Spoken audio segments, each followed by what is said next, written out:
Praise the Lord. Hallelujah. പ്രിയ കുടുംബാംഗങ്ങളെ, ഈ ദിവസം വലിയൊരു അനുഗ്രഹത്തിൻ്റെയും അഭിഷേകത്തിൻ്റെയും ഒക്കെ ദിവസമായിട്ട് മാറട്ടെ.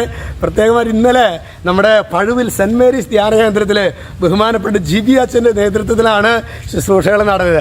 അപ്പോൾ അതിൽ പലരും വിളിച്ചു പറഞ്ഞു, എൻ്റെ അച്ഛാ, ഒരു ഭയങ്കരമായൊരു തീ, ഞങ്ങളുടെ വേറൊരു രീതിയായിരുന്നു, പക്ഷേ ഭയങ്കരമായൊരു തീ അച്ഛനിലൂടെ ഞങ്ങളിലേക്ക് പകരപ്പെട്ടു എന്ന് പലരും അച്ഛനെ വിളിച്ച് പറഞ്ഞു. നമുക്ക് പ്രിയ സഹോദരങ്ങളെ, ഈ ഒരു സെൻറ്റ് മേരീസ് ആലയത്തെ കർത്താവ് പഴുവിൽ ദേശത്തെ ബഹുമാനപ്പെട്ട ജിബി അച്ഛനിലൂടെ കർത്താവ് അനുഗ്രഹിക്കുന്നതിനെ ഓർത്ത് നമുക്ക് നന്ദി പറയാം. ഹല്ലേലൂയ.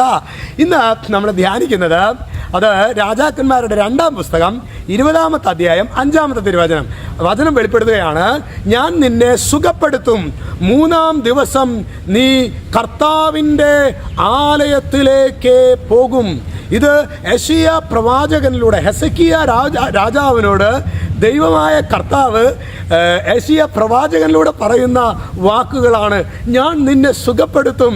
ഒരു പക്ഷേ ഇന്ന് ഈ വീഡിയോ കേൾക്കുമ്പോൾ പല വിധത്തിലുള്ള ഞെരുക്കങ്ങൾ, പ്രതികൂലങ്ങൾ ഒന്നിനു പുറകെ ഒന്നായി ഒരു തിരമാല കണക്കെ. ഈ തിരമാല കണക്കെ എന്ന് പറഞ്ഞാൽ എന്താ അല്ലെ? ഒന്ന്, അതിൻ്റെ പുറകിൽ വേറൊന്ന്, അതിൻ്റെ പുറകിൽ വേറൊന്ന്, അതിൻ്റെ പുറകിൽ വേറൊന്ന്. പ്രിയ സഹോദരങ്ങളെ, നമ്മുടെ കർത്താവ് നമ്മുടെ കൂടെ ഉണ്ടെങ്കിൽ ഒന്നിനു പുറകെ ഒന്നായി പ്രതികൂലങ്ങൾ വരുമ്പോഴും അതിൽ നാം നഷ്ടധൈര്യരാവുകയില്ല.